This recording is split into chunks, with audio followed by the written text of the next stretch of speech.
Muchas de nuestras necesidades las resolvemos, las satisfacemos a través del mercado. Otras las resolvemos o las satisfacemos a través del Estado. Nos guste o no nos guste. La seguridad, en algunos casos la educación o aspectos de la salud, etcétera, etcétera, las obtenemos por parte del Estado. Ahora, estos dos caminos que vamos a encontrar en todos los países, para que funcionen bien, tienen que tener lo que voy a llamar una buena calidad institucional. Tienen que cumplir ciertos requisitos, digamos, que permitan entonces que podamos satisfacer esas necesidades mejor a través de cualquiera de estos instrumentos. No voy a hablar ahora entonces del mercado, sino que voy a hablar del otro, voy a hablar de la política. Del mercado ya han hablado y además, en este caso, porque la economía es claramente una ciencia imperialista. Es una ciencia que se invade a las demás y genera problemas, porque se mete en el área y en la disciplina de los otros, y ahí arma lío. Lo cual está muy bien, digamos, porque esa es la forma en la cual aprendemos más. No quiere decir que cuando la economía se mete con la psicología o cuando se mete con el derecho o en este caso cuando se mete con la política, no quiere decir que todo lo que diga termine siendo una buena contribución, una contribución positiva. Pero lo hace y por lo menos a la economía hay que contestarle y en ese sentido tal vez sacude a algunas disciplinas tradicionales porque va a cuestionar ciertos aspectos centrales de cada una de ellas y tienen que entonces repensarlos y volver así a desarrollarse. Entonces la economía, como se ha metido con el derecho, y hay todo un área que se llama análisis económico del derecho, también lo ha hecho con la política. Bueno, entonces vamos a ver qué es lo que tenemos desde la economía para decir respecto a la política. Esto que solemos llamar análisis económico de la política, o tal vez ustedes lo encontrarán allí, a veces se usan las palabras en inglés, que son de public choice, la elección pública, de aquellas cosas que elegimos, digamos, colectivamente. Bueno, en principio una aclaración entonces acerca de cuál va a ser el sentido de esto.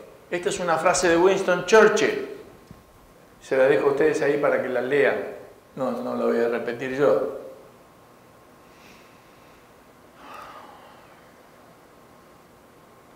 Es decir, dice básicamente Churchill, es la peor forma de gobierno, la democracia, excepto por todas las otras que han sido ensayadas de tiempo en tiempo.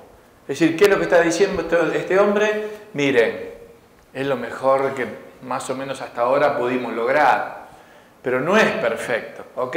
Pero la verdad que por el momento no se nos ocurrió o no hemos encontrado en la historia algo mejor que esto, pero no es perfecto. Y esto es muy importante porque vamos a encontrar a muchos políticos llenándose la boca acerca de las bondades de todo aquello que sea democrático está bien por el mero hecho de serlo.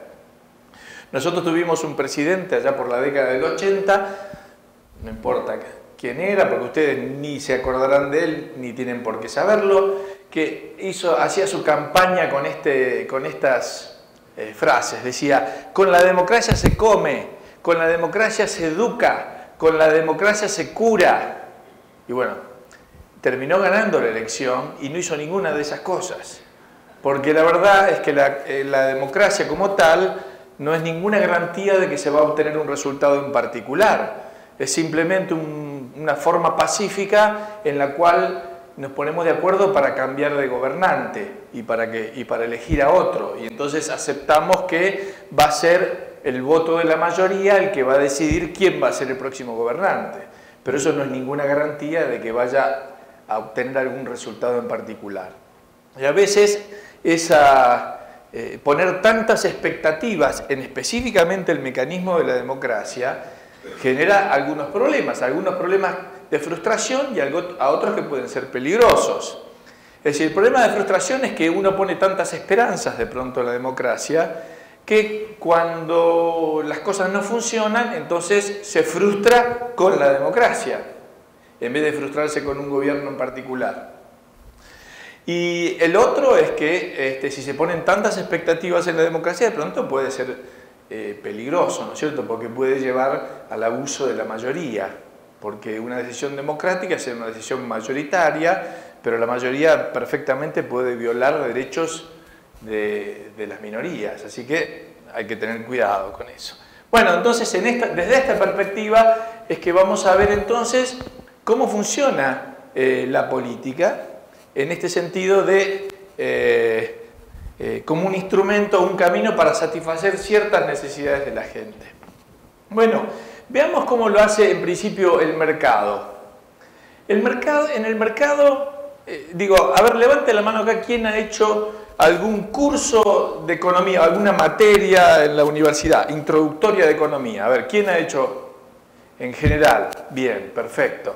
Entonces, para saber que algo han visto, ¿no es cierto? Y entonces, todos ustedes han visto algún concepto fundamental de cómo funcionan los mercados.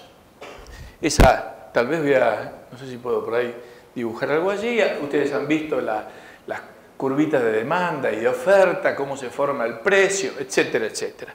Bueno, básicamente también habrán escuchado de este señor Adam Smith y de esta metáfora de la mano invisible, ¿no es cierto? Que el individuo en el mercado persigue su propio interés y se ve como guiado por una mano invisible a contribuir al bien general, incluso mejor que si se lo hubiera propuesto. Esa famosa frase, lo que está diciendo en esta metáfora es que hay un orden espontáneo allí que va guiando nuestras acciones hacia poner la atención en qué es lo que necesitan los demás. ¿Para qué? Para poder obtener lo que yo quiero en última instancia.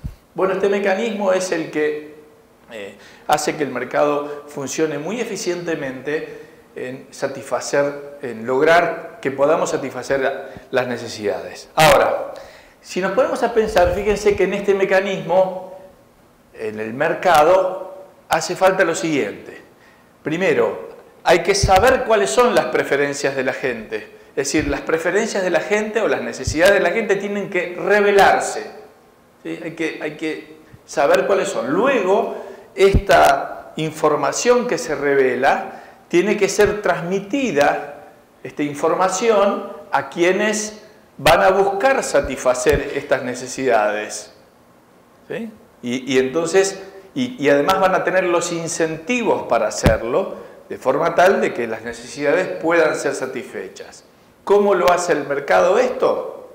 A través de lo que solemos denominar el sistema de precios. Las preferencias de los individuos se revelan, sus valoraciones se revelan en el mercado a través de los precios.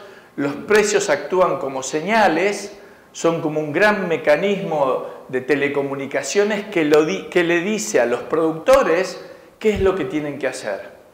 Por ejemplo, esos ejemplos muy simples. A ver, ¿qué podemos hacer aquí con un producto? Con el banano. Si de pronto por alguna razón todos los chinos empiezan a comer bananas, y se imaginan la cantidad que son, el precio de las bananas sube. El precio le está dando información, está diciendo, uno puede a lo mejor ni siquiera saber qué es lo que está pasando en China, pero el precio subió y el productor acá de bananas dice, atento, hay que hacer más bananas. Y además, no solamente está recibiendo la información, sino que está recibiendo el incentivo. Con ese precio más alto, él sabe que puede ganar mucho más dinero y entonces va a querer hacer todas esas bananas. Y bananas es precisamente lo que se necesita porque la necesitan los chinos. Entonces, de esa forma, el mercado, digamos, va guiando las acciones de los productores a satisfacer las necesidades de los consumidores. Bueno, muy bien, así es como funciona el mercado. La política, en cierta medida, es algo similar, o necesita al menos algo similar. necesita de un procedimiento por el cual se revelen cuáles son las preferencias de los individuos, luego que estas preferencias se vuelvan, digamos, una señal hacia los productores, que en este caso vendrían a ser los representantes electos, y que los productores tengan no solamente la información de qué es lo que quieren los votantes, sino que además tengan el incentivo para dárselo, ¿sí? Entonces necesitamos en la política un mecanismo similar para proveer esos bienes y servicios que, esto es todo otro tema que no voy a tratar, que por alguna circunstancia quedaron en manos del Estado. Bueno, muy bien, ese tiene que ser el mecanismo. Ahora, acá es donde entra este análisis económico de la política. Y viene en principio a cuestionar un elemento básico de la economía hasta el momento y de la ciencia económica. Y esto es un concepto que se llama el del dictador benevolente. Los economistas que hacían esos gráficos de curvas de demanda y oferta simplemente abstraían, o sea, no pensaban en qué tipo de gobierno o qué tipo de marco institucional había en ese cuadrito de oferta y la demanda. Es decir, el mercado, ¿dónde funcionaba? ¿Qué tipo de gobierno había en ese supuesto? Porque el famoso gráfico de la oferta y la demanda es un modelo, trata de interpretar cómo funcionan los mercados en la realidad. Pero, ¿qué supuesto de gobierno había ahí? Bueno, no había ninguno, habían hecho una abstracción, simplemente habían tomado, si ustedes quieren, lo que era la definición en ese momento de la ciencia política. Y la ciencia política define al Estado como el monopolio de la coerción. Es decir, el Estado es el monopolio de la coerción para la ciencia política. Quiere decir que es el único que legalmente puede utilizar la fuerza. Cualquier otro que utilice la fuerza está fuera de la ley. Es un ladrón, un asesino, un subversivo, o si es un extranjero, es un enemigo que me puede invadir. Entonces, el Estado tiene el monopolio de la coerción en un cierto territorio. Si ustedes quieren, y yendo un poquito más a la ciencia política, esto viene de esas viejas teorías que también muchos de ustedes conocerán acerca de las teorías contractualistas acerca del contrato social. Es decir, el argumento muy simplemente presentado es que vivíamos en un estado de naturaleza en el cual uno tenía que estar permanentemente preocupándose por cuidar su propiedad y su vida, porque podía estar en riesgo permanente de ser atacado por los demás, y que en algún momento entonces nos reunimos, nos juntamos, hacemos ese contrato social, creamos esta figura que es el Estado, al cual le entregamos el monopolio de las armas y nos desarmamos nosotros para que nos proteja y poder vivir en paz y dedicarnos a producir, etcétera, etcétera. Esa es muy simplificadamente la tradicional teoría del contrato social. Entonces se le ha dado a este aparato que se ha generado, que es el Estado, el monopolio de la coerción. Bueno, muy bien. Ahora, también, ¿por qué se le dice dictador benevolente? Dictador porque tiene el monopolio de la fuerza, benevolente porque se asume que persigue el interés común, el interés de todos. Muy bien, hasta ahí un supuesto de lo que normalmente planteaba la filosofía política, la ciencia política. Vienen los economistas y empiezan a decir, esto no me cierra muy bien. Esta teoría no me permite explicar la realidad. Y la teoría, ¿para qué queremos teorías? Las queremos precisamente para entender la realidad. Esa es la importancia de las teorías. A veces yo me encuentro con alumnos que dicen, no, profesor, yo quiero conocimiento práctico. La respuesta fácil que solemos darle es, no hay nada más práctico que una buena teoría. porque la teoría es la que te permite entender la realidad, y si entendés la realidad vas a tomar buenas decisiones. Necesitas una teoría. Es más, vas a estar usando una teoría por más que lo niegues. Así que mejor que sea una buena, porque si no vas a entender cualquier cosa. ¿Por qué digo esto? A ver, y por ahí me meto en cuestiones metodológicas, pero me desvío un poco. Supongamos que me asomo a la ventana acá del hotel y veo ahí enfrente gente. ¿Cuál es la información que recibo? Es información que reciben mis sentidos.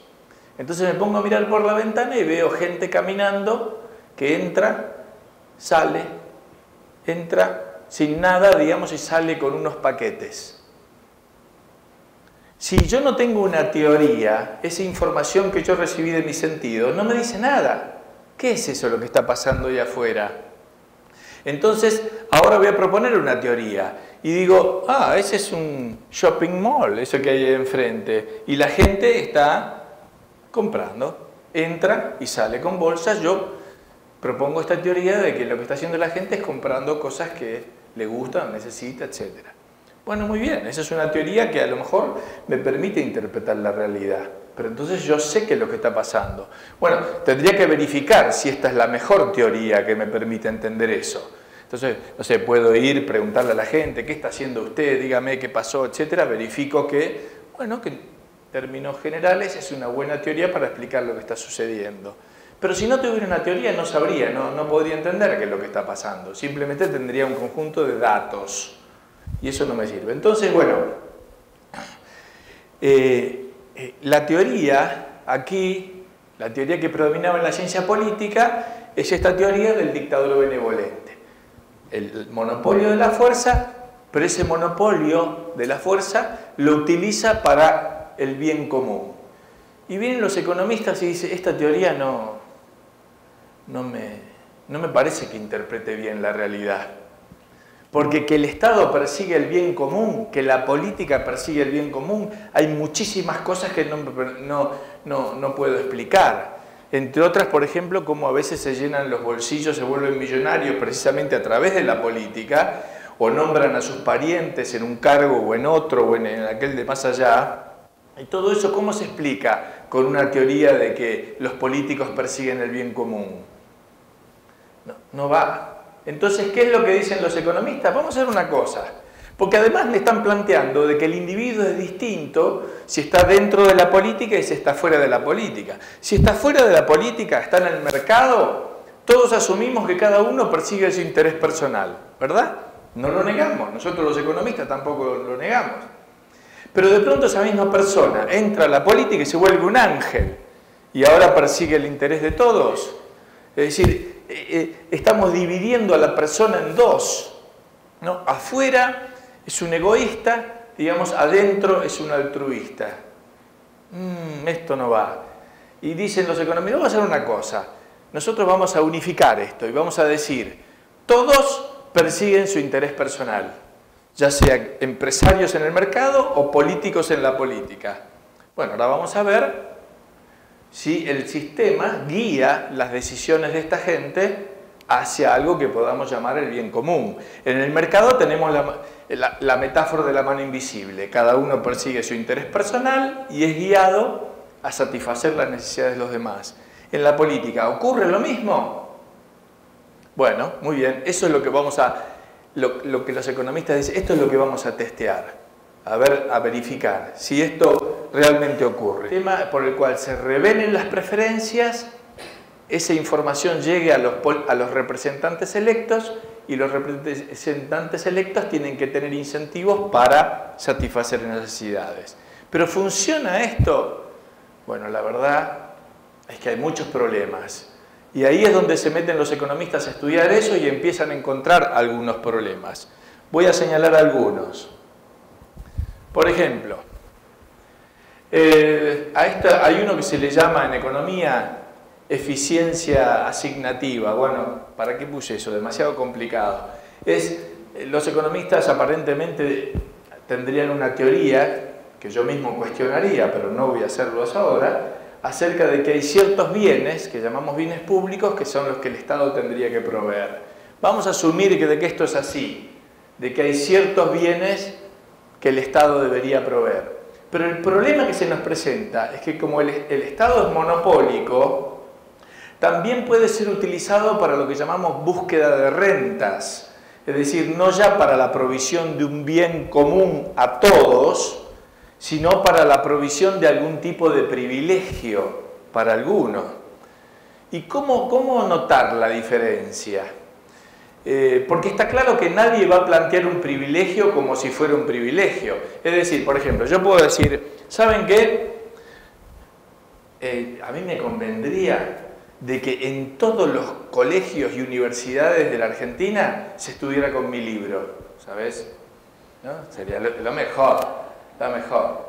Entonces yo voy a tratar de que el Ministerio de Educación diga eso. Ahora, si yo lo planteo así, está claro que es un privilegio, me va a decir, no, eso no es un bien común a todos, eso es algo que te interesa a vos. Pero ustedes creen que yo soy tan tonto para plantearlo de esa forma. Yo no lo voy a plantear así. Yo lo voy a plantear diciendo, hay que hacer una norma según la cual los libros de economía tengan este o tal contenido, de forma tal de que a lo mejor el único que lo tenga sea el mío, ¿no es cierto? Y entonces aparezca como que en realidad estoy promoviendo un alto estándar educativo, cuando en realidad lo único que estoy proponiendo es un interés para mí. Entonces, en la política, estas dos cosas vienen juntas. El votante tiene que tomar una decisión entonces acerca de qué es lo que espera que el Estado haga. Pero ¿cómo hace para diferenciar aquellas cosas que son comunes a todos de aquellas cosas que son privilegios? Por ejemplo, la industria, no sé, textil, dice, hay que proteger acá la industria textil del Ecuador porque genera puestos de trabajo. Digo, ¿esto será así? ¿O en realidad son los empresarios textiles que no les gusta la competencia y quieren sacarse a los chinos de encima y están argumentando de que no, puestos de trabajo y qué sé yo? El votante tiene que empezar a pensar ahora y a razonar y a estudiar los temas para saber si este pedido, digamos, que está ocurriendo es un pedido, digamos, correcto en el sentido de que es un bien para todos o no, o es un privilegio de algunos. Ahí ya estamos con un problema. Luego tenemos, si el votante tiene que estar analizando estos temas, nos encontramos con otro problema más que descubre este análisis económico de la política, y se refiere a la racionalidad del votante. Es decir, si el votante hace uso de sus capacidades mentales en la política de la misma forma de lo que las hace en el mercado. Y la respuesta de la economía es que eso no es así. De que la gente, hay dos versiones, vamos a ver, la primera de ellas es que es racionalmente apático. Es decir, que en otros términos no está interesado, no tiene incentivos para estar informado. ¿Por qué? Porque fíjense ustedes que en la política, este es el argumento, el resultado que yo voy a obtener no depende de mi decisión. ¿Por qué? Porque en una elección cualquiera, a ver, ¿cuántos votantes hay acá en Ecuador? ¿Cuánta gente vota, más o menos? 9 y 10 millones. En una elección presidencial, mi voto es un 10.000.000ª parte del resultado total. Está claro que mi voto no decide quién va a ganar. Entonces no hay una vinculación directa entre mi decisión, que es el voto, y el resultado que se va a obtener. Va a haber un presidente, pero yo no lo defino. Mi voto no define. Con lo cual, el incentivo para estar informado es mucho más débil. En el supermercado, yo voy con mi carrito y voy viendo Coca-Cola, Pepsi, Gatorade, y de pronto veo una que se llama Pirulo, XX. Y yo de pronto digo, Pirulo XX, pues qué sé yo, dale, Pirulo XX, la agarro, me la llevo, me la tomo y termino en el hospital, a lo mejor. Pero más vale que yo esté atento a lo que estoy eligiendo, porque después los resultados van a caer directamente sobre mí. Pero en el ámbito de la política, no, porque mi voto no define. Entonces el incentivo para estar informado es mucho más débil. Entonces el argumento que algunos economistas plantean es que precisamente esto es lo que ocurre y que por eso la gente no está muy motivada para estar informada. Y si la gente no está informada, no va a tomar una buena decisión en el ámbito de la política. Entre otras cosas, esto podría explicar por qué las campañas políticas no apelan a la razón de los votantes, sino que apelan a los sentimientos. Es decir, la campaña política no dice, ustedes no van a ver a ningún político que se para delante de la cámara de televisión y dicen, esperen que voy a leerle la plataforma del partido. Artículo 1. Ninguno hace eso. ¿Pero por qué ninguno hace eso? Porque le hacemos zapping en 2 segundos. Ponemos el partido, cualquier otra cosa, pero vamos a ver, ¿este tipo que me va a leer todo eso? No. Entonces no le prestamos atención. Tiene que darnos un mensaje en 10 segundos. ¿Y en 10 segundos qué puedo hacer? Y puedo darle un beso a un bebé, puedo, no sé, envolverme sobre la bandera, algo así. Tengo que manejarme con símbolos, no con razonamientos. Porque la verdad es que los votantes no están dispuestos a dedicarle mucho tiempo a esto. Porque dedicarle tiempo para estar informado es costoso. Es costoso porque debería estar comprándome diarios, revistas. Es costoso porque tendría que estar dedicándole tiempo a esos programas. En vez de ver ahora el Mundial Juvenil, tendría que estar viendo este programa donde discuten estos dos tipos que, qué aburrido que es. Poner el programa o poner, qué sé yo, esos reality shows, qué sé yo, cualquier cosa de esas. Entonces tiene un costo directo y tiene un costo de oportunidad. Entonces, si esto es así, la gente no va a estar de pronto suficientemente informada y esto puede dar como resultado decisiones de baja calidad. Como mínimo, si lo llevamos a un extremo, pueden ser decisiones, incluso diría, peligrosas. O sea, imaginemos este escenario. Estamos en la Alemania de la década del 30 y yo soy judío y yo estoy informado y yo voy y le digo a la gente, che, me parece que este de bigotito es peligroso. Y la gente, no, la gente está racionalmente apática, no está muy informada. El que termina en Auschwitz soy yo, ¿no es cierto? Puede ser tremendamente peligroso si vamos a tomar decisiones en las cuales no estamos realmente informados. Por esa razón, desde mi perspectiva, no está nada mal que el voto sea voluntario y no obligatorio. Porque si el voto es obligatorio, estás obligando a votar a muchos de nosotros, mucha gente que no está interesada en estar informada. Y entonces es peor, ¿no es cierto? Y en esto no estoy hablando de gente pobre, gente rica, gente educada o no educada. En los Estados Unidos, uno de los países de más alto nivel adquisitivo, la votación es obligatoria y vota menos del 50% de la gente, de los que pueden votar. ¿Por qué? Porque no les interesa. Bueno, si no les interesa, mejor que no voten. Porque la verdad que ¿para qué querés que voten si no van a estar informados? Pero ahí tenemos entonces un problema.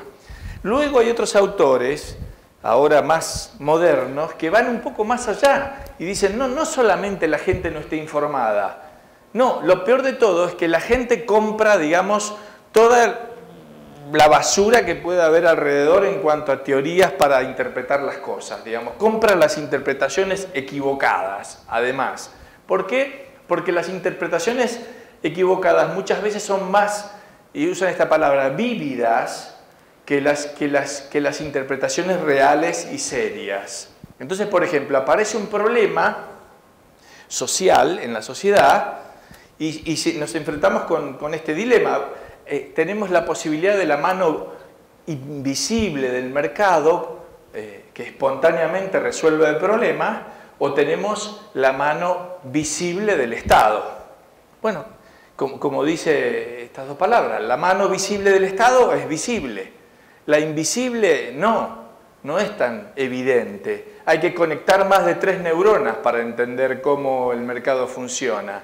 En cambio, al Estado se lo ve inmediatamente. Se va a ver al político que dice, yo me voy a hacer cargo de esto, usted despreocúpese, ¿no es es cierto? La otra es más difícil, ¿no? Entonces hay un sesgo, por ejemplo, hay un problema con los campesinos la están pasando mal. Bueno, porque hay precios, ahora no es lo que sucede, pero hay precios bajos de determinado producto. ¿Qué es lo que habría que hacer? Bueno, la lógica es que hay que reconvertir la actividad, es decir, hay que tratar de hacer lo que sea rentable, hay que cambiar la forma de producción, etc. Todo eso es más complicado de entender de que venga un político y diga: yo voy a resolver este problema, usted vaya a su casa que nosotros le vamos a dar un subsidio de esto, de aquello. O sea, parece como más inmediato y más visible. Algunos sostienen de que estas interpretaciones que la gente suele tener normalmente presentan un sesgo antimercado, desconfían naturalmente de las soluciones del mercado, hay un sesgo anti-extranjero, todo lo que viene de afuera, ¿no? Uy, que la inversión extranjera, uy, que los productos importados, es todo como si fuera una agresión, un ataque, vaya a saber a qué, pero está presentado siempre de esa forma. Hay un sesgo pro-empleo, todo lo que genera empleo está bien, y a veces no, a veces es inútil. Hacer cosas inútiles no tiene mayor sentido, pero si es que generan empleo, está buenísimo. Y hay un sesgo pesimista, en el sentido de que antes era todo mejor, ahora todo mal, ¿no es cierto? Ahora, esa cosa, antes hacía mucho más frío, ahora mucho más calor. Y uno dice: ¿pero miraste alguna estadística vos del cambio de la temperatura? No, yo te puedo asegurar que antes hacía un frío bárbaro. Dicen allá, por ejemplo, en el caso de mi país, no sé, inviernos eran los de antes. No sabés el frío que hacía en invierno. Se congelaba el agua en la calle.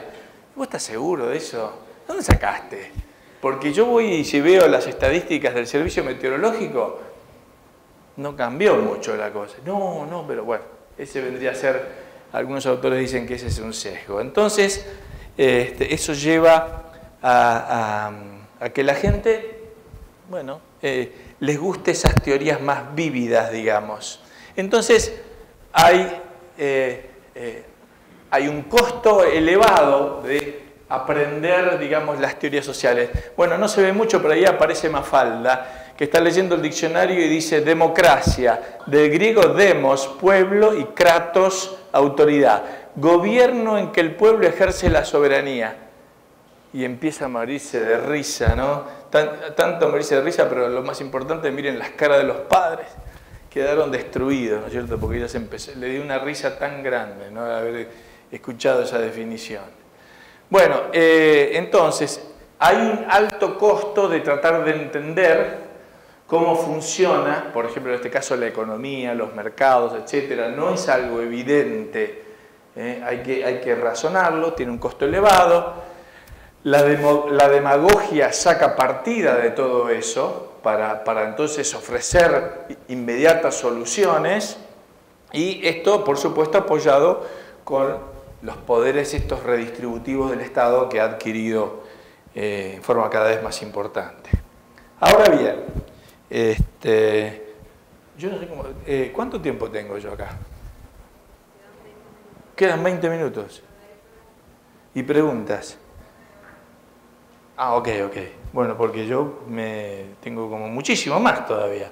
Bueno, a ver, ¿qué es lo que pasa con estas explicaciones, por ejemplo? Muchas veces ocurre esto. Se apela a una explicación de mano visible cuando la realidad es de mano invisible. Y acá no quiero entrar en cuestiones técnicas. Por ejemplo, todo el mundo entiende que la moneda la crea el Estado. Pero la verdad es que la moneda como institución es una evolución espontánea de la sociedad y no fue creada por nadie en particular. Tengo otro ejemplo más técnico, y es que respecto al tipo de cambio real y nominal, no quiero entrar en eso. Si hay tiempo en las preguntas, lo hacemos.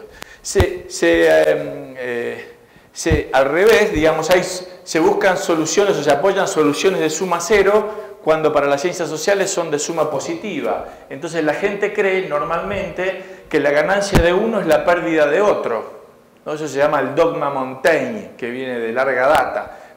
Si alguien ganó algo es porque alguien perdió algo. y un razonamiento básico de la economía es que eso no es así. La creación de riqueza y en los mercados ganan las dos partes. El que compra y el que vende, los dos ganan. Porque si no, si hay uno que va a perder, ¿para qué compra o para qué vende? No podríamos explicar los intercambios. Bueno, pero sin embargo existe esta mentalidad de que si hay uno que ganó, hay otro que perdió. O al revés, por ejemplo, ¿no? Se creen que hay cosas que son positivas cuando en realidad son suma cero. Entonces a la gente le gusta la protección arancelaria. Hay que proteger a la industria nacional. ¿Por qué? Porque cree que se crean trabajos. Y lo que no ve son todos los trabajos que se destruyen, digamos, porque ahora, no sé, la producción local es más cara de lo que era antes. Entonces hay más dinero de los consumidores que va a estos productos y menos que va a otros. Esos menos no se ven, ¿no es cierto? Entonces la gente cree que proteger a la industria no tiene costo. Sí, dale que la industria le va a ir mejor. Luego hay conceptos que son oscuros. Por ejemplo, acá están ustedes, yo puse este ejemplo no necesariamente por Ecuador, pero este es un país petrolero. Que el petróleo es la soberanía nacional. ¿Qué tiene que ver? ¿Qué tiene que ver el petróleo con la soberanía nacional? En el caso, por ejemplo, nosotros teníamos una empresa petrolera estatal y en los 90 se vendió. ¿Y que perdimos la soberanía? Con eso nadie notó nada. Digamos, ¿qué pasó acá con eso? Y más, se vendió a una compañía extranjera, es española. Repsol, sí, es Repsol. ¿Y qué pasó? ¿Nos invadieron a alguien? No tenemos gasolina, ahora nada de eso ocurrió. ¿Qué era el tema que decía no se puede tocar el petróleo porque el petróleo es la soberanía nacional? Es muy poco comprensible. Luego hay definiciones persuasivas. Todo aquello que tenga la palabra democrático o social está bien, ¿no es cierto? Bienestar social. No sé, hagan todas las combinaciones que quieran. Podemos usar deporte democrático. Sí, pero ponele eso, deporte democrático. No entiendo qué es, pero suena buenísimo. Deporte democrático debe ser algo muy bueno, no sé, debe ser que cada decisión en vez de referir nos ponemos de acuerdo. O sea, a ver, no, pará, ¿fue penal o no? Pará, por mayoría, viejo, no sé, a ver, una cosa así.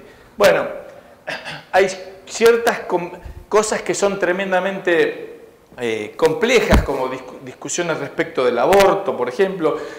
La gente muchas veces usa argumentos en los cuales realmente hay muy poca elaboración en la discusión del tema. Y después, a veces se busca evitar el disenso. No es bueno a veces ir contra la corriente o es costoso. Y por último, muchas veces en las discusiones que se producen hay simplemente una descalificación personal. No, tal es tal cosa. No, tal, si ese es no sé, un empresario. Chao, ya está. Lo etiquetaste y fue. No se discute el tema, sino que se le puso una etiqueta. Entonces, todo eso hace que la deliberación política realmente no sea de alta calidad. Ahora, si esto es así, vamos a ver algunos otros problemas. Esto voy a pasarlo para después. Tenemos otros problemas, además, en este revelamiento de las preferencias de la gente. Una es que, ojo, las cosas que voy a decir no quiero decir que tengan solución. Simplemente quieren decir, estemos atentos a esto. No sé si habrá solución, pero por ejemplo, el voto no revela la intensidad de la preferencia. Y esto es porque la democracia es un ciudadano, un voto, inevitablemente. En el mercado, si yo quiero comprar una casa y hay otro señor que está ofreciendo también por esa casa y yo tengo una intensidad más fuerte, voy y ofrezco más, pongo más dólares sobre la mesa y digo yo la quiero, estoy dispuesto a ofrecer más. Pero en la política hay un solo voto. Entonces, esa intensidad de la preferencia se pierde como información.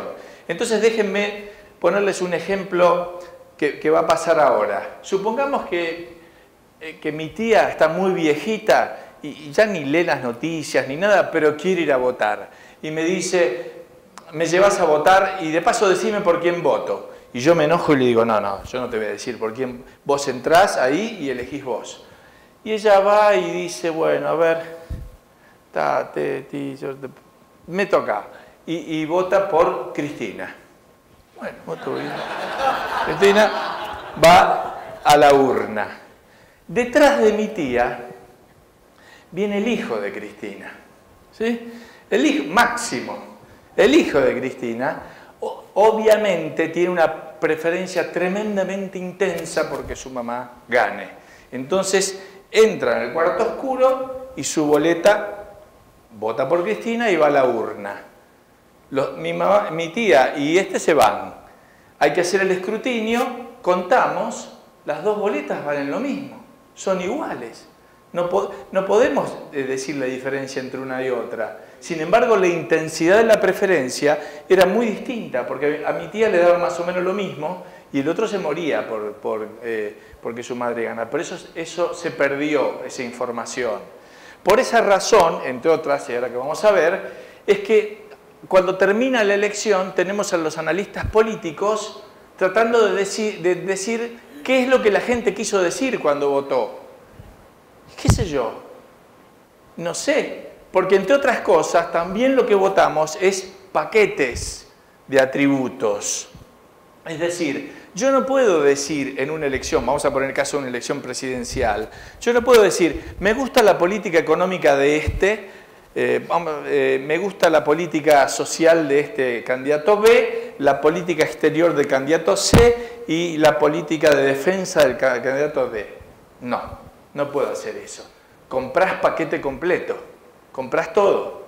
Es más o menos como si uno fuera al supermercado y va a tomar el carrito del supermercado vacío y le dicen, no, los carritos ya están llenos y usted tiene el carrito A o el carrito B o el carrito C.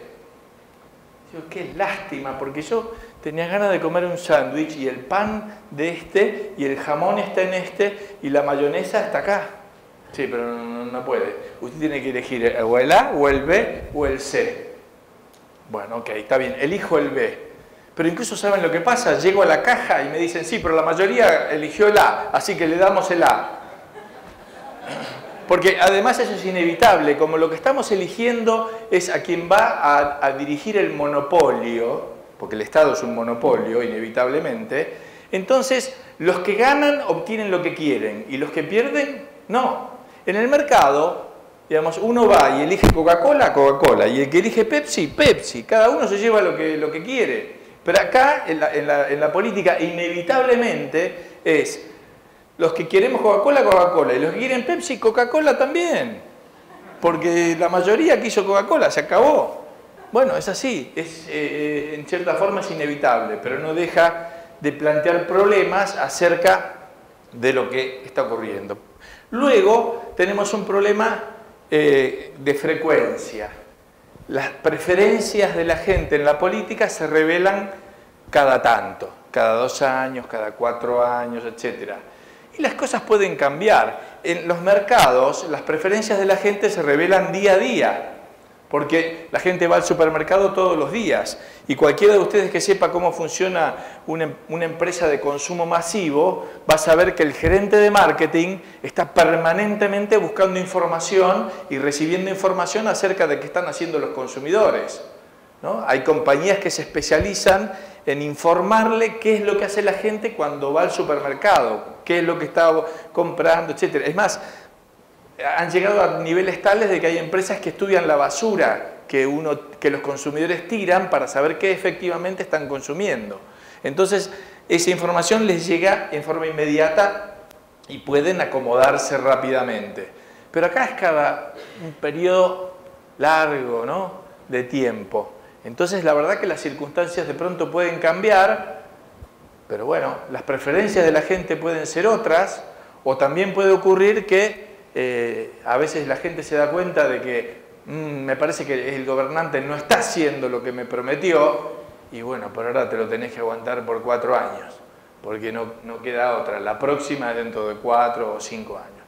Entonces, todo eso hace que las preferencias en la forma que se revelan tiene serios problemas saber cuáles son las preferencias de la gente en materia de política. Ahora, acá no voy a ir porque con esto los mato. Ahora además hay que agregar todo esto en un resultado, ¿sí? Todas las preferencias de la gente tienen que convertirse en un resultado. Pero ocurre también de que, dadas ciertas preferencias, según como uno la cuente, el resultado puede ser distinto. Entonces, acá hay un ejemplo hipotético muy simple y por supuesto, a veces poco real. Acá tenemos 3 votantes que tienen estas preferencias. Digamos, estos pueden ser 3 candidatos o pueden ser 3 temas o lo que ustedes quieran. El primero es X y Z, este es Z, X, y Z. Como ven, el ejemplo obviamente está armado de forma tal de que ellos tienen sus ordenamientos de preferencias distintos. Bueno, el asunto es, ¿cómo agregamos estas preferencias ahora? Bueno, fíjense ustedes que depende de cómo lo hagamos, tenemos un resultado diferente. Si hacemos una primera vuelta, cada uno vota su primera preferencia y no tenemos un ganador. Entonces tenemos que ir a balotaje, digamos. Bueno, vamos a balotaje, pero ¿cómo hacemos el balotaje? Si el balotaje es entre X e Y, este vota X, este vota Y, y B, entre X e Y, prefiere X, gana X. Si el balotaje es entre Z y X, entonces B vota Z, A vota X y C, entre Z y X, prefiere Z. O sea que en este caso gana Z. Y si la comparación es entre Z e Y, entonces tenemos que B vota Z, C vota Y y este prefiere entre los dos a Y. Quiere decir que según cómo organicemos a quién comparamos contra quién, tenemos un resultado diferente. Lo cual quiere decir que la forma en la cual agregamos las preferencias en votos determina el resultado, cuando, por supuesto, las preferencias son parejas, como en este caso. Si estuviéramos ante una situación en la cual hay un candidato que se lleva el 60% o el 70% de los votos, es bastante probable que con cualquier sistema electoral gane. Pero cuando la cosa está pareja, la forma en la cual se cuenta determina el resultado.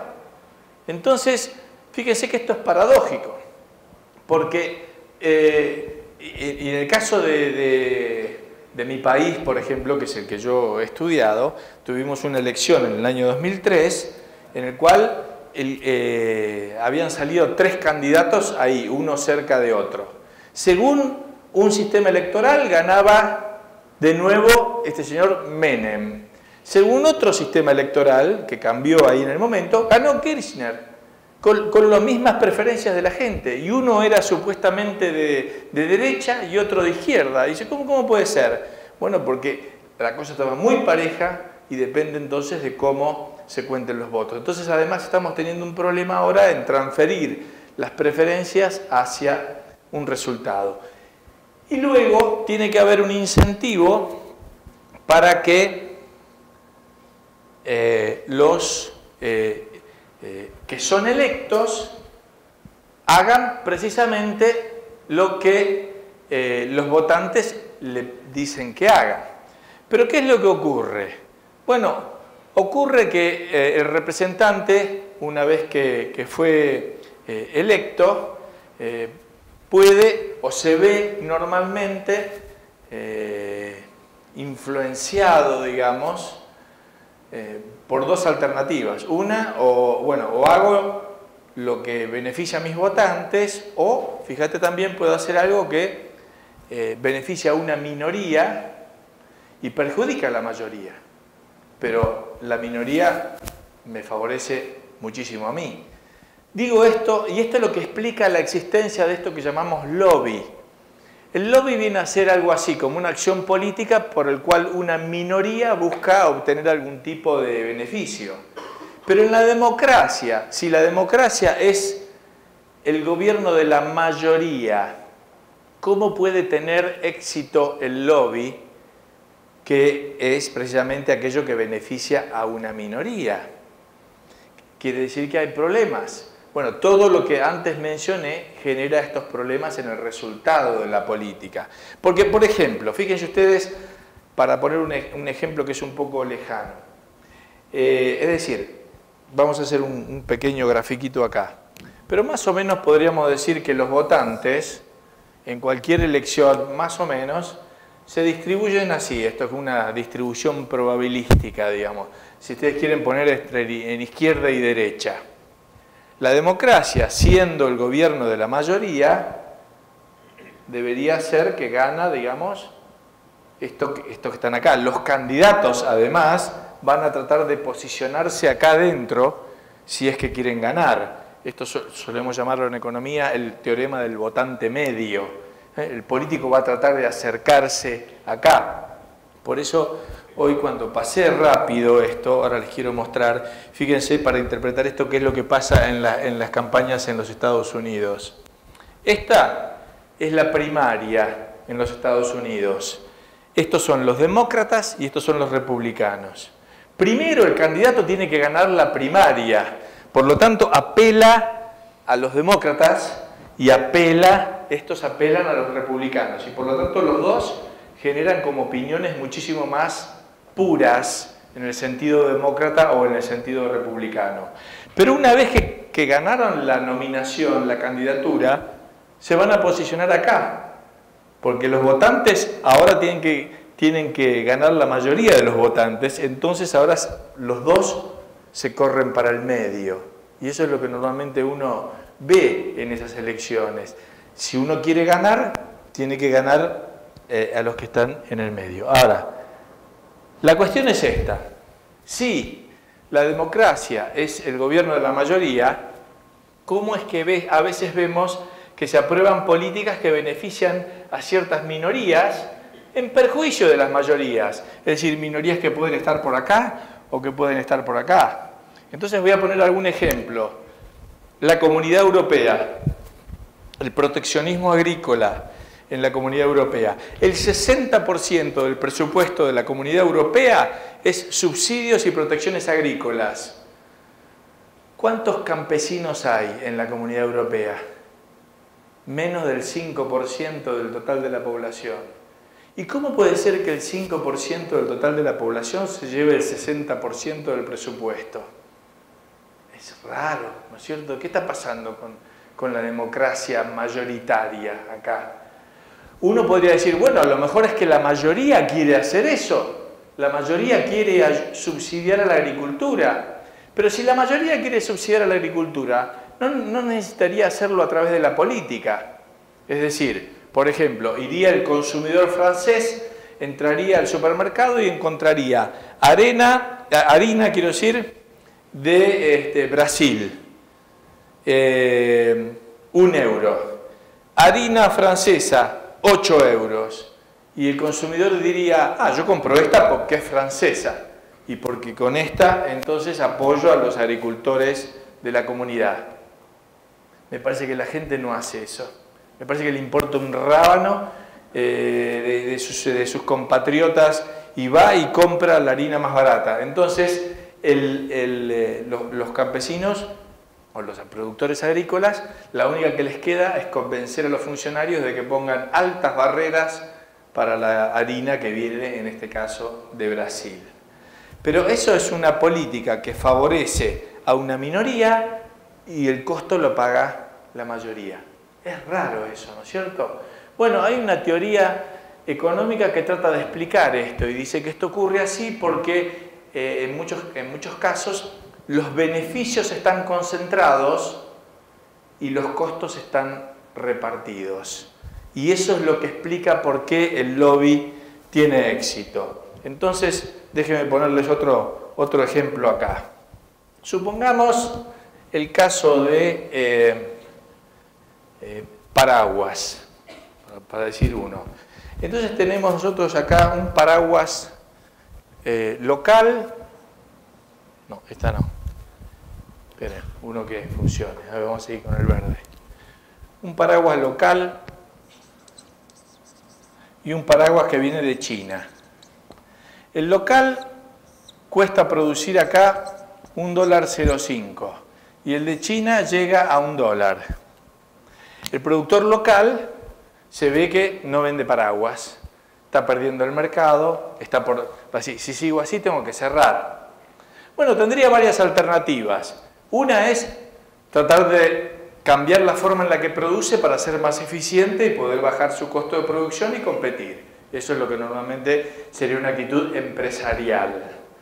Otra podría ser, la que dije antes, convencer a los ecuatorianos y decirles, sí, yo sé que mi paraguas es más caro, pero es de acá, ¿sabes? Es ecuatoriano. Y yo le doy trabajo a gente acá ecuatoriana, etcétera, así que paguen más y voluntariamente. Eso lo podría hacer. Pero también le queda una, y es, puede ir al gobierno y decirle, mire, los puestos de trabajo, la industria nacional, lo que ustedes quieran, hay que poner un arancel al producto importado. Bueno, vamos a hacer un caso un poco extremo. Convence al político de poner un arancel del 500%. ¿No? 500% quiere decir que el chino ahora paga 5 y se va el paraguas puesto acá a 6. La pregunta que le hago a ustedes es, ¿a cuánto se va el paraguas local ahora? Sí. Con 1.10 ya le iba más o menos bien, pero ¿qué 1.10? Ahora se va, digamos, como dicen ustedes, a 5.50. Muy bien, ahora se quedó con el mercado a 5.50. Fíjense ustedes que ocurrió algo bastante paradójico. Ahora, todo el mercado es local, el arancel es un impuesto que no se cobra, porque ya el paraguas chino ya no viene más.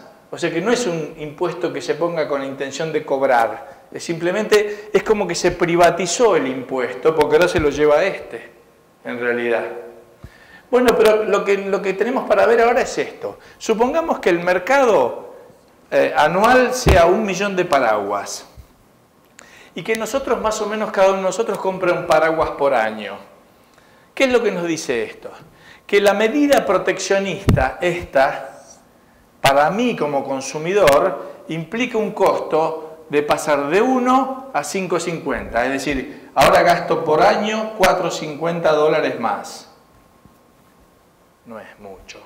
Ahora, para el productor local, pasar de 0, porque acá no vendía nada, a 5.50 por 1 millón de paraguas, implica $5.500.000.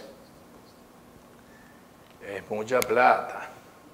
Y hay muchas cosas que la gente estaría dispuesta a hacer por 5.500.000. Entonces, lo que dice la teoría es que yo por 4.50 no voy a salir a la calle con pancartas a decir, deroguen el arancel del paraguas por 4.50. Aparte, todos ustedes van a... Supongamos que yo venga acá y les diga, vamos muchachos, ahora salimos a la calle a protestar todos por el arancel del paraguas. Y todos ustedes van a ser free rider mío, van a decir, vaya profe nomás, nosotros ahora vamos en cualquier momento, en fin. Pero métale, usted vaya con la pancarta, qué sé yo, y ustedes se van a decir, no, yo voy para mi casa, ¿para qué quiero eso? ¿Por 4.50? Bueno, pero el fabricante de paraguas, por 5.500.000, está dispuesto a hacer muchas cosas. En los países con calidad institucional lo hace más formalmente. Voy a financiar la campaña, voy a aportar a la campaña de este otro. En los países como los nuestros, simplemente vienen y dicen, ¿cuánto querés? Vamos mitad y mitad, 2 millones para acá, 2 millones para acá, y listo, poner arancel y listo, ¿no es cierto? Entonces, lo que dice esto es, el lobby tiene éxito porque los beneficios están concentrados y son muy fuertes y los costos están dispersos. Ahora, esto aumenta sobre todo con la existencia del Estado benefactor. El Estado benefactor es el Estado ahora que redistribuye de un lado para el otro, hace este tipo de cosas. Entonces, mucha gente y muchos de sus compañeros en la facultad, etcétera, están de acuerdo con este tipo de redistribuciones porque creen que van a ser al estilo Robin Hood, que se le va a sacar a los ricos para darle a los pobres. Lo que no se entiende es que una vez que se crea el aparato redistribuidor, redistribuye para cualquier lado. Redistribuye Robin Hood, Hood Robin, de izquierda a derecha, de derecha a izquierda, en diagonal, lo que sea. Y al final del día no sabemos si estamos poniendo más de lo que sacamos. Resulta imposible para ninguno de nosotros saber si estamos recibiendo más o menos de lo que nos están sacando vía impuestos y vía cuantas otras cosas, ¿no?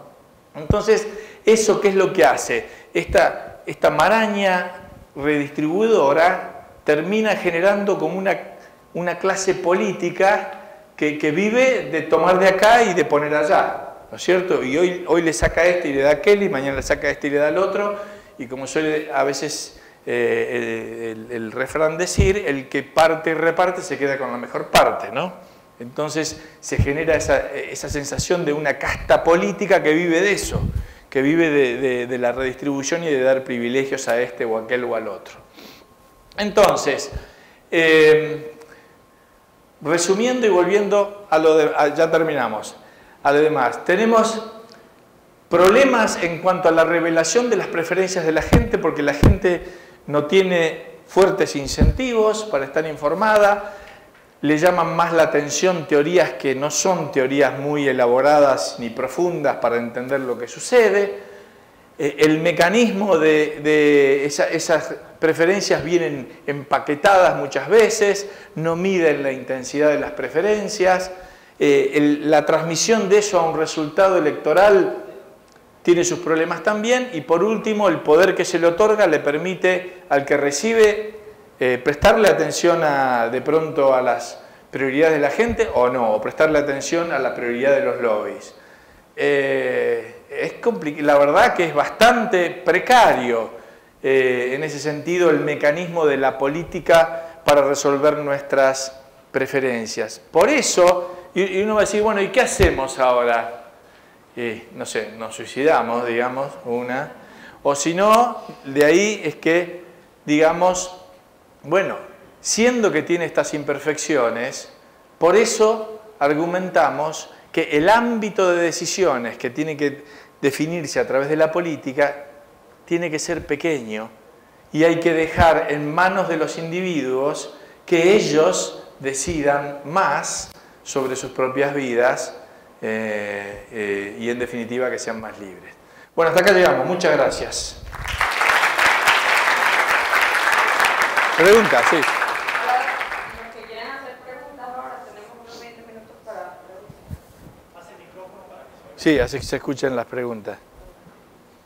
Mientras voy sacando esto. Bueno, dejamos así. Buenas noches. Si desde el principio de estas conferencias hablábamos sobre que ser liberal es pensar diferente, y a lo largo de su exposición nos dimos cuenta, según lo que usted analiza, cómo los votantes son apáticos. Entonces, ¿de qué manera una persona, un político que se identifique como libertario puede hacer que estos argumentos, que estos razonamientos lleguen a los votantes de tal manera que se intente por lo menos romper esta apatía de una forma que un movimiento libertario o un político libertario pueda llegar a tener el poder? Sí. Ahora me tiene que volver el...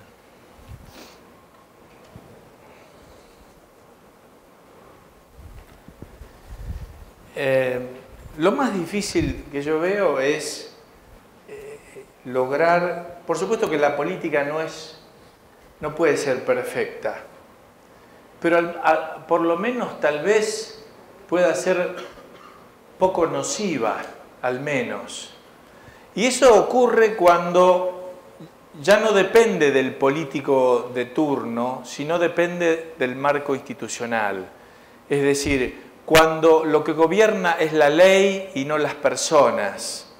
Cuando hay instituciones que funcionan y no depende de quién esté allí.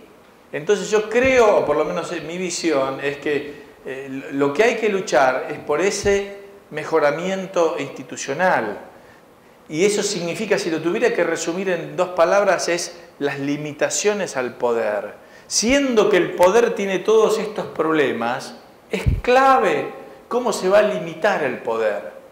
Entonces, y el poder se limita a través del cumplimiento de ciertas normas. Por ejemplo, no sé con quién hablaba hoy, ya que había puesto el ejemplo ese, hay países en los cuales no importa mucho quién sea el gobernante. Es más, ni sabemos quién es el gobernante. ¿Quién es el gobernante de Suiza? Dígame el nombre del gobernante de Suiza. Ni los suizos saben, a veces, me parece. No importa, el país funciona igual. Bélgica no tiene gobierno hace un año, creo. Funciona igual.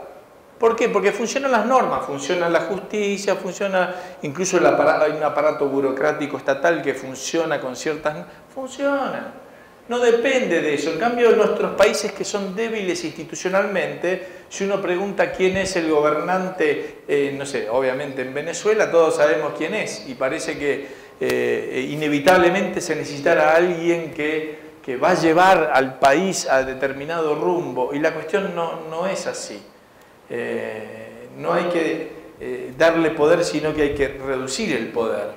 Por eso, pero eso al mismo tiempo, yendo a tu pregunta, es difícil porque estos conceptos y los valores de la libertad son algo, se mencionaron, mencionó Pablo en la primera charla, son contraintuitivos, digamos, no se ven a simple vista cómo funcionan los mercados, los precios, etcétera, la libertad, no se ve.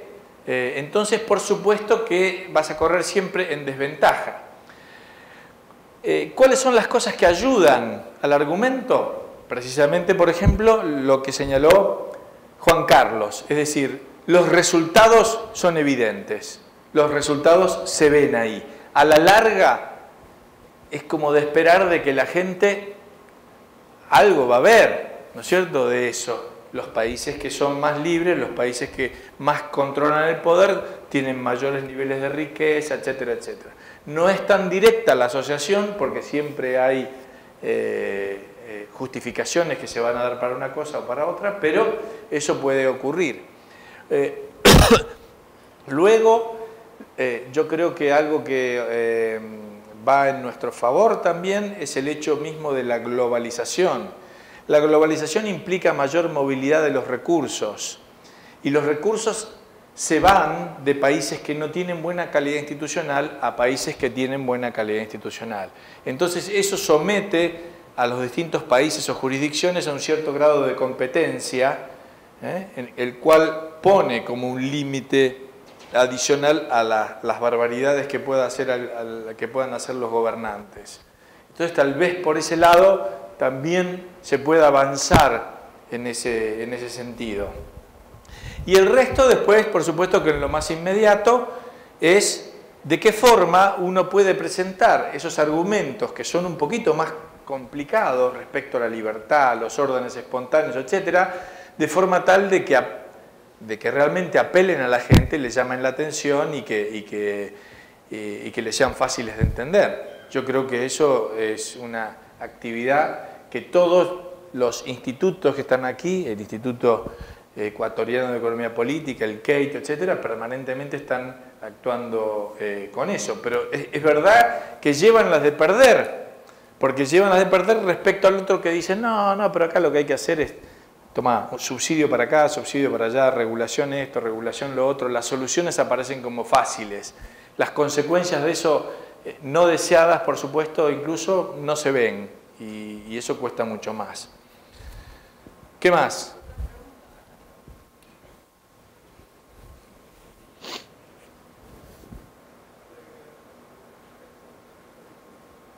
Buenas noches.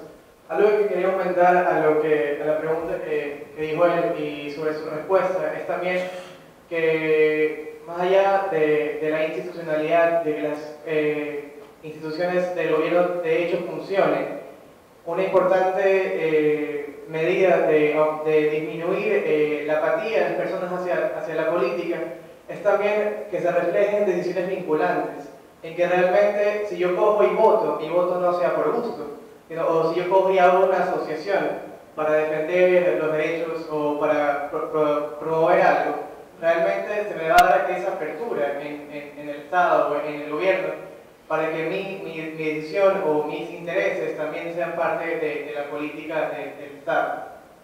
Y algo que quería aumentar también era una cierta como que interrogante sobre el ejemplo que dio, en el sentido de la persona no me acuerdo poner el ejemplo, bueno, la persona que coge como le convenía que se aumenten estos aranceles a los productos chinos. ¿Acaso no está también actuando por su propia racionalidad, en el sentido que le interesa? Porque como persona que le conviene que se aumenten estos aranceles. ¿No habría cierta contradicción en el sentido de que partamos del supuesto de que bajo mi propio beneficio yo voy a poder lograr el beneficio colectivo? En el sentido, porque realmente aquí no se beneficia a nadie más que al propio productor. Bueno, por ahí va la pregunta.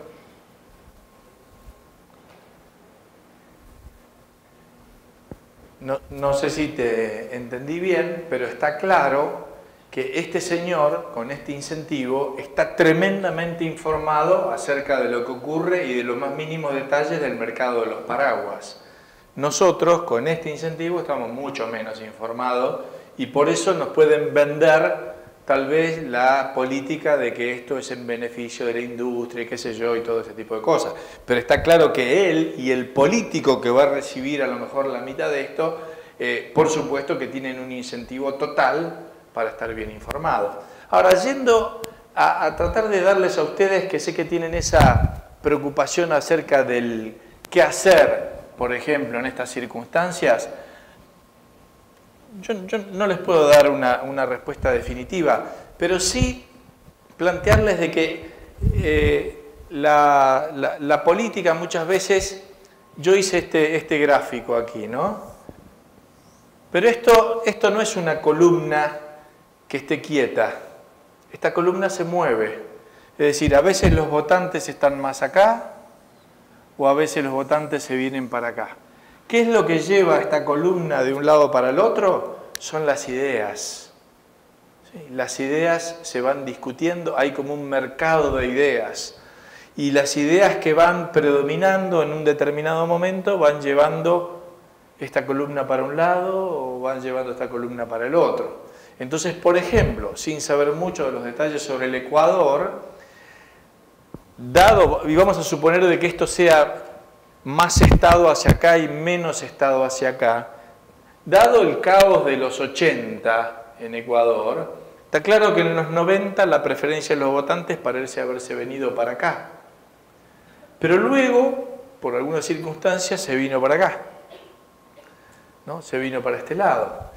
Hay países en América Latina, en cierta forma, que han logrado reducir estos vaivenes, donde uno encuentra un consenso, más o menos, ¿no es cierto? Países como Uruguay, Chile, uno diría Brasil, no sé si Perú ahora, van pasando los gobiernos y más o menos van manteniendo un cierto camino.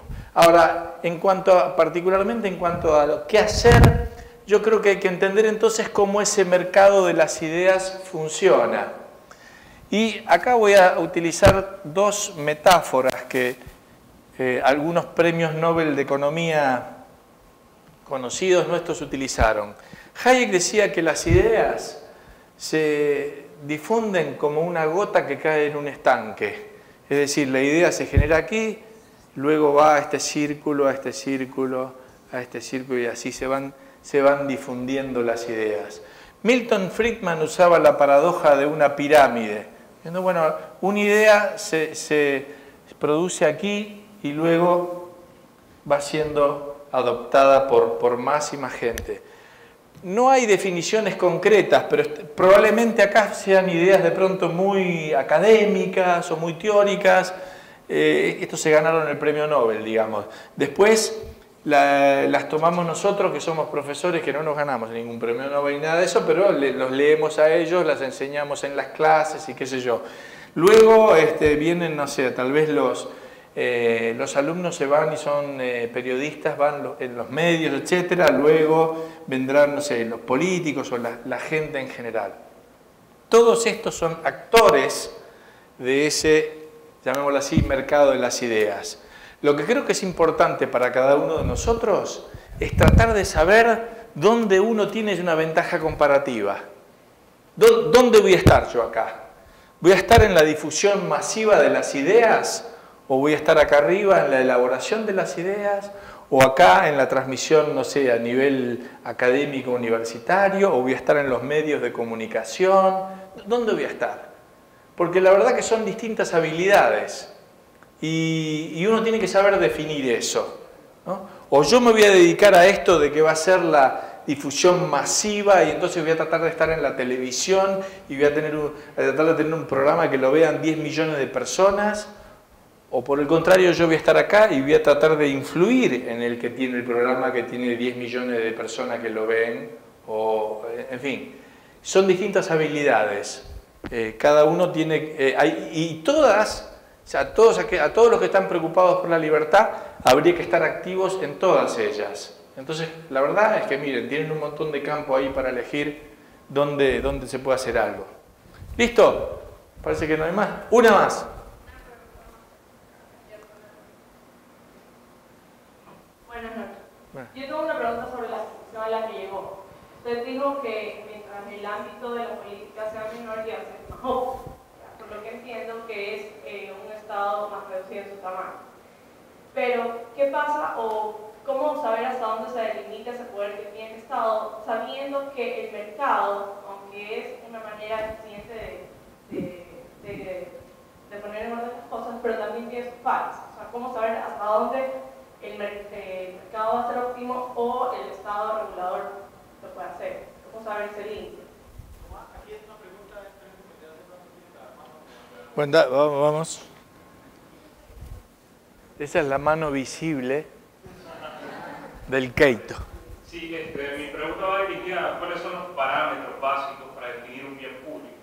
Un ejemplo claro es la defensa nacional, porque yo no quiero, por ejemplo, es muy costoso para mí, si no existe la defensa nacional, tener contratado un pequeño ejército para que defiendan las cosas que son mías. Tenemos para otra charla más, otra hora y media, porque sí, la verdad que lo que yo presenté ahora es lo que uno podría llamar las teorías de las fallas de la política, pero faltaba la primera parte, que es presentar aquellos que se llaman teorías de las fallas de mercado, que supuestamente la política viene a resolver. Pero como vemos ahora, la política también tiene sus problemas, y lo que sucede en realidad es que la verdad que la perfección no existe, porque los seres humanos no somos perfectos, la información no es perfecta. Entonces estamos en presencia de mecanismos que son imperfectos, inevitablemente. Ahora, eso sí, como las valoraciones son subjetivas, por cierto es que las decisiones individuales que ocurren en el mercado o las decisiones voluntarias que ocurren en el mercado se adecúan mucho más a las valoraciones subjetivas de la gente que aquellas que se toman en forma colectiva y grupal. Por cierto que hay ciertas cosas que inevitablemente hay que tomarlas en forma grupal, y eso tiene que ver en buena medida con la definición que vos planteás acerca de bienes públicos, digamos. No me quiero meter mucho en eso, pero hubo un intento de los economistas también de tratar de ver si se podía resolver este gran dilema acerca de qué es lo que el Estado tiene que hacer y qué es lo que el mercado tiene que hacer de una forma científica. Eso es básicamente lo que, si ustedes quieren, intentaba hacer Samuelson con la definición de bienes públicos. Hay ciertos bienes que el mercado no los puede proveer y por lo tanto el Estado los tiene que proveer, porque son bienes que todos queremos que existan, pero no habría incentivos para que el mercado los provea. Y la anécdota que comento ahora muy brevemente es que, entre otras cosas, Samuelson plantea en su libro el ejemplo de un faro. Y dice, bueno, imaginemos un faro. Nadie va a poner un faro como negocio. ¿Por qué? Porque no podés excluir al que no paga. Es decir, una vez que enviaste la luz, la ven todos, hayan pagado o no pagado. Entonces todos van a tener el incentivo a ser free riders, a ser usuarios gratuitos. Nadie va a pagar, no va a haber faros, pero los faros son útiles. Por lo tanto, como el mercado falla en la provisión de faros, el Estado tiene que proveer los faros.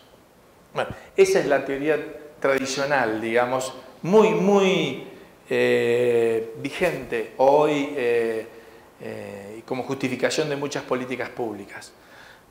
La anécdota simplemente es la respuesta que otro premio Nobel de Economía, que es un señor que se llama Ronald Coase, inglés, estudia la historia de los faros en Inglaterra y descubre que por 400 años los faros fueron privados.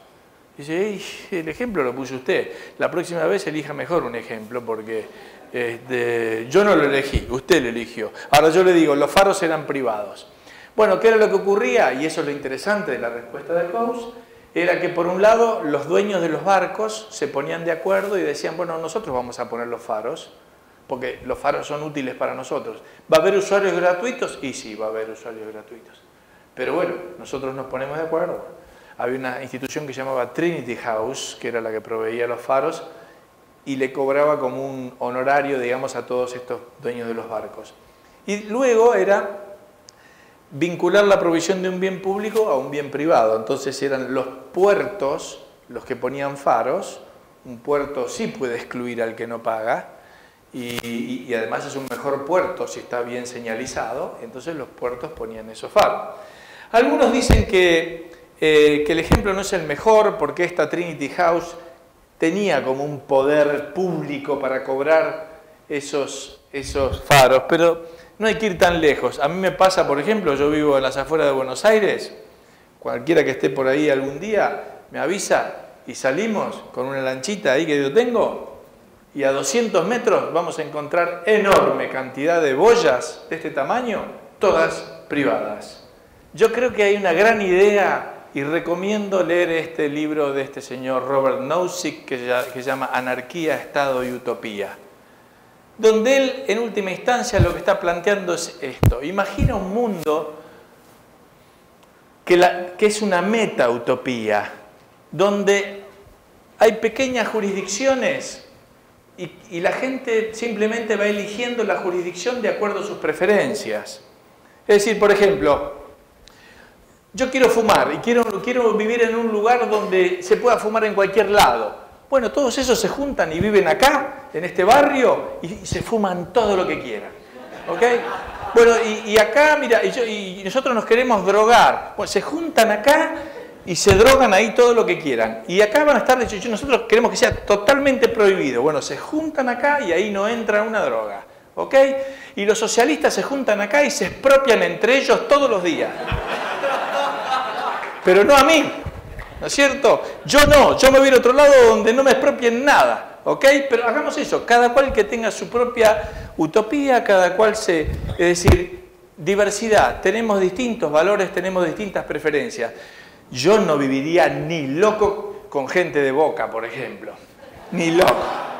Pero bueno, ahora no puedo decir mucho porque estamos de capa caída, digamos, pero bueno, está bien. Que vayan todos los de Boca y ojalá se hunda ese barrio y ojalá que, no sé, que se derrumben todas las casas allí.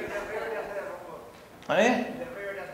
El de Rivera se derrumbó, que se caiga la Bombonera a pedazos y todo eso le vamos a desear. Pero bueno, que se junten ellos ahí y que sean felices. Entonces el asunto es ponernos de acuerdo en la meta-utopía, cada cual puede desarrollar. De ese sentido, debo decir que a mí ya no me gusta, ya abandoné un poquito el interés de cuál es la mejor utopía y eso me interesa más ver para dónde va el mundo y cómo hay órdenes espontáneos que se empiezan a desarrollar. Y si ustedes se ponen a pensar, este auge de los barrios privados en todo el mundo tiene algo de eso. La gente se empieza a juntar según lo que quiera. Mira, vos querés vivir en un lugar donde hay más deporte, menos deporte, hay más esto, hay más aquello, etc. Y uno va teniendo entonces las posibilidades de opción y que esa diversidad le quepa y la puedan aprovechar todos.